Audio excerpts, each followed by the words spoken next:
حضرت سعد بن ابی وقاص رضی اللہ تعالیٰ عنہ کہتے ہیں جب ہم قادسیہ کے علاقوں میں جنگ لڑ رہے تھے نا تو وہاں ایک شخص بڑا مہنگا مال غنیمت، بعض نے تو لکھا ہے کہ تاج سونے ہیرے لگے ہوئے تھے بادشاہ کا تاج، وہ بندہ نہ ڈھونڈ کے لایا، مل نہیں رہا تھا، جنگ ہوئی تو ریتلا علاقہ تھا، تاج بادشاہ کے کہیں کھو گیا۔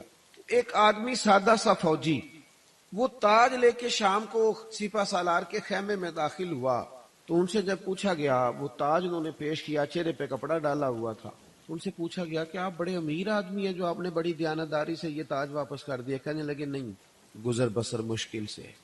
تو کہا پھر آپ نے اتنا مہنگا تاج ہاتھ آیا تھا واپس کیسے کر دیا؟ کہنے لگے میں نے اپنے رب کو راضی کرنا۔ اب وہ واپس جانے لگے تو ان کو آواز دے کے پوچھا گیا نام ہی بتاتے جائیں، قبیلہ ہی بتاتے جائیں، یہاں تو آپ کو پتہ تصویریں بھی لگتی ہیں، فیس بک بھی چلتی ہے، فلانے کو بھی پتہ چل جاتا ہے، بورڈ بھی لگتے ہیں، پھٹیاں بھی، یہاں تک کہ لوگ مسجد کی ٹائلوں پہ بھی نام لکھوا لیتے ہیں برائے سال ثواب۔ وہ فرشتوں کو پتہ ہے کس کے لیے کیا ہے۔ تو ان کو آواز دے کے کہا گیا نام ہی بتا دیں، تو وہ صحابی کہنے لگے جس رب اور رسول کے لیے میں نے یہ کام کیا وہ میرا نام بھی جانتے ہیں، باپ کا نام بھی جانتے ہیں، قبیلہ بھی جانتے ہیں۔ اپنی زندگی اگر تھوڑی سی ان چیزوں سے باہر آ جائے گی تو تکلفات سے باہر آئے گی۔ حضرت مولانا فخر جہاں دہلوی اللہ تعالیٰ نے انہیں بڑا نوازا، ان کی محبت لوگوں کے دلوں میں بڑی بڑھنے لگ گئی، تو لوگ ذرا دھیان رکھتے ہیں کہ کس بندے کی آج کل واہ واہ زیادہ ہے۔ جو سیاسی لوگ ہوتے ہیں یہ توجہ رکھتے ہیں، ایسا نہ ہو کہ کل کو یہ بندہ ہمارے لیے مسئلہ بن جائے۔ تو بادشاہ نے دیکھا کتنے لوگ عقیدت مند ہو گئے ہیں، ہزاروں کا مجمع جمعے میں جاتا ہے، بڑا رش ہے، اس نے ایک طوائف کو تیار کیا کہ جا کے نا اس طرح کی اداکاری کرو کہ الزام لگ جائے۔ حضرت جمعہ پڑھا کے نیچے اتر رہے تھے، سیڑھیاں ادھر ادھر، مریدوں کا رش تھا، سامنے اچانک وہ بی بی آ گئی۔ دلی سارا جانتا تھا کہ یہ عورت کیا ہے، کیا کردار رکھتی ہے۔ سامنے آ کے اس نے کہا السلام علیکم۔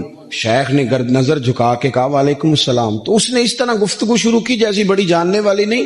بعض لوگ بڑے چالاک ہوتے ہیں، پرانے زمانے میں ہم نے سنا تھا کہ فلانا شیشے میں اتار لیتا ہے، اب تو بعض بندے چھوٹی سی شیشی میں بھی اتار لیتے ہیں۔ اس نے بھی بڑی طبیعت پوچھی، صحت کیسی ہے؟ وہ کمر میں درد تھا، اس کا کیا حال ہے؟ اب وہ ارے مرید پکے نہیں ہوتے، کچھ کچے پکے بھی ہوتے ہیں۔ وہ جو کچے پکے تھے وہ پریشان ہو گئے کہ واقعی کبھی پوچھا تو نہیں پیر صاحب سے رات کو کہاں ہوتے ہیں؟ تو فٹافٹ کہنے لگی وہ رات آپ آئے تھے تو آپ کھوٹے سکے دے گئے، میں ابھی دکاندار کے پاس گئی ہوں، اس نے لیے ہی نہیں۔ حضرت شیخ نے اس کی بات سنی اور ہنسے اور مسکرا کے نا تو اپنی جیب میں ہاتھ ڈالا اور اصلی سکے نکالے اور 3 دفعہ فرمایا بیٹی، او میری بیٹی، او پیاری بیٹی، تو نکلی دے جا، اصلی لے جا، اور میرا پتر دوبارہ بھی ضرورت پڑی تو آ جانا، فخر جہاں کا دروازہ کھلا ہی ملے گا۔ یہ بات کرتے ہی نا پھر شیخ سیڑھیاں اترنے لگے۔ جب سیڑھیاں اتر گئے تو 3-4 منٹ کے لیے وہ بی بی سکتے میں آئی، کانپنے لگی، پھر دوڑ کے جا کے حضرت کے پیروں میں بیٹھ گئی، کہنے لگی بابا ایک بات تو بتا، تو مٹی کا بنا ہے کہ کستوری کا؟ میں تجھے بدنام کرنے آئی، چاہیے تو یہ تھا کہ لوگ مجھ پر تھپڑوں کی برسات کرا دیتے، تیرا چہرہ جلال سے سرخ ہو جاتا، اور میں بدنام کرنے آئی، اور میں دلی کی وہ والی خاتون ہوں جسے کبھی کسی نے بیٹی نہیں کہا، پر تو کس محبت کا آدمی ہے، میں بدنام کرنے آئی اور گناہوں میں لتھڑی ہوئی کو تو نے بیٹی بنا لیا۔ یہ جملے کہتے ہی اس خاتون نے دوپٹہ اٹھایا، چہرے پہ اوڑا اور کہنے لگی دلی والوں اب میں تمہیں بتاؤں گی فخر جہاں کی بیٹی کس طرح کی ہوتی ہے۔ آج کے بعد میرے مکان کو کوئی گانے باجے کی جگہ سمجھ کے نہ آنا، اسے میں نے مسجد بنا دیا ہے، قیامت تک مدینے والے کے نام کی اذانیں پڑی جائیں گی۔ حضرت عبداللہ ابن عمر، ان کا ایک غلام زیادہ عبادت کرنے لگ گیا، اللہ اللہ زیادہ کرتا تھا، نفل زیادہ پڑھتا، ذکر اذکار زیادہ کرتا، تو جناب عبداللہ ابن عمر نے اسے آزاد کر دیا۔